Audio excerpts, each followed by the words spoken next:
আসসালামু আলাইকুম। বাংলাদেশ বেতার রাজশাহী স্থানীয় সংবাদ পড়ছি রুকসানা আক্তার লাকি। প্রধান উপদেষ্টা অধ্যাপক ড মোহাম্মদ ইউনুস ৭৯তম জাতিসংঘ সাধারণ অধিবেশনে যোগদানের জন্য আগামীকাল নিউইয়র্কের উদ্দেশ্যে রওনা হবেন। ২৭ সেপ্টেম্বর তার উচ্চ পর্যায়ের সাধারণ বিতর্কে বক্তৃতা দেওয়ার কথা রয়েছে।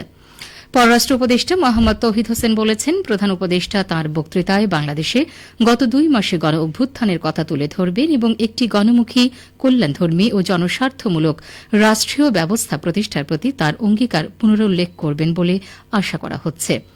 পররাষ্ট্র মন্ত্রণালয়ে ৭৯তম জাতিসংঘ সাধারণ অধিবেশনে বাংলাদেশের অংশগ্রহণ সংক্রান্ত মিডিয়া ব্রিফিংয়ে তিনি কথা বলেন।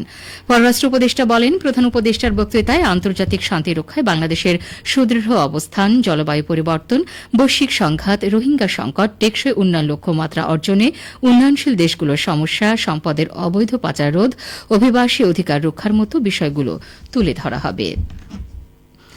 বৃক্ষ দিয়ে সাজায় দেশ, সমৃদ্ধ করি বাংলাদেশ এই স্লোগানে রাজশাহীতে ২১ দিনব্যাপী বিভাগীয় বৃক্ষমেলা শেষ হয়েছে।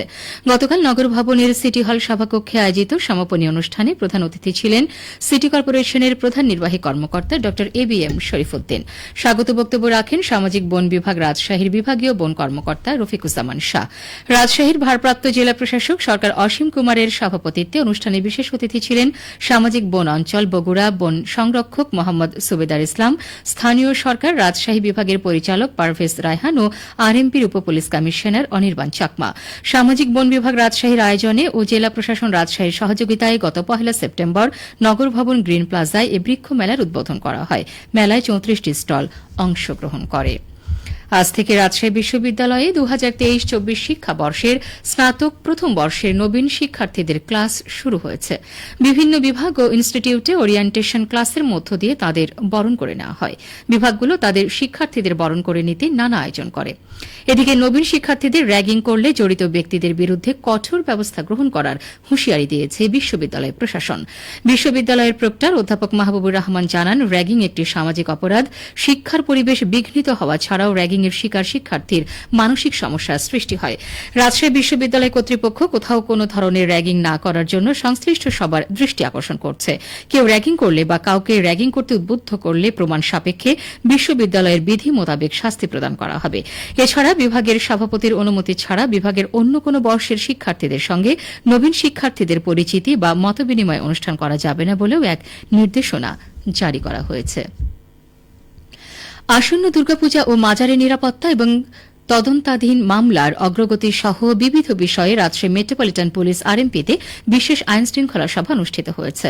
গতকাল পুলিশ লায়ন্স কনফারেন্স রুমে আয়োজিত সভায় সভাপতিত্ব করেন আরএমপির পুলিশ কমিশনার মোহাম্মদ আবু সুফিয়ান। সভায় আরএমপির সকল উপপুলিশ কমিশনার, অতিরিক্ত উপপুলিশ কমিশনার, সহকারী পুলিশ কমিশনার, থানার অফিসার ইনচার্জ সহ সাব ইন্সপেক্টরগণ উপস্থিত ছিলেন। সভায় আসন্ন দুর্গাপূজা ও মাজারের নিরাপত্তা এবং তদন্তাধীন মামলার অগ্রগতি সহ বিবিধ বিষয়ে আলোচনা হয়। খেলার খবর, সাঁতার। রাজশাহীতে অনূর্ধ্ব-১৬ বালক ও বালিকাদের সাঁতার প্রতিযোগিতা অনুষ্ঠিত হয়েছে। গতকাল শনিবার রাজশাহী জেলা ক্রীড়া অফিস জেলা সুইমিং পুলে এই প্রতিযোগিতা আয়োজন করে।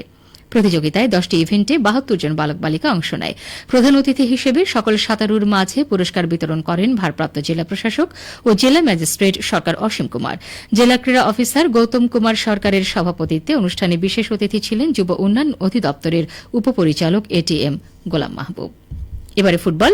চাঁপাইনবাবগঞ্জের নাচল রেল স্টেশন ফুটবল মাঠে অনুষ্ঠিত বৈষম্য বিরোধী ফুটবল টুর্নামেন্টের গতকালের খেলায় জয় পেয়েছে নাচলের কেন্দুয়া ইলা মিত্র ফুটবল একাদশ। তারা ৬-১ গোলের ব্যবধানে রাজশাহী সোয়াইব ফুটবল দলকে পরাজিত করে। আজ খেলবে নাচলের বন্ধু ফুটবল দল বনাম রেল স্টেশন ফুটবল দল। স্থানীয় শ্যামলী সংঘ আয়োজিত টুর্নামেন্টে মোট ১৬টি দল অংশ নিয়েছে। সবশেষে আবহাওয়া। আজ দুপুর ১২টায় রাজশাহীতে তাপমাত্রা ছিল ৩৫ ডিগ্রি সেলসিয়াস। এ সময় বাতাসে আপেক্ষিক আর্দ্রতার পরিমাণ ছিল ৭০%। রাজশাহী ও পার্শ্ববর্তী এলাকায় আজ সূর্যাস্ত সন্ধ্যে ৬টা ১ মিনিটে। সংবাদ শেষ হল। আমাদের পরবর্তী সংবাদ দুপুর ২টা ৫ মিনিটে।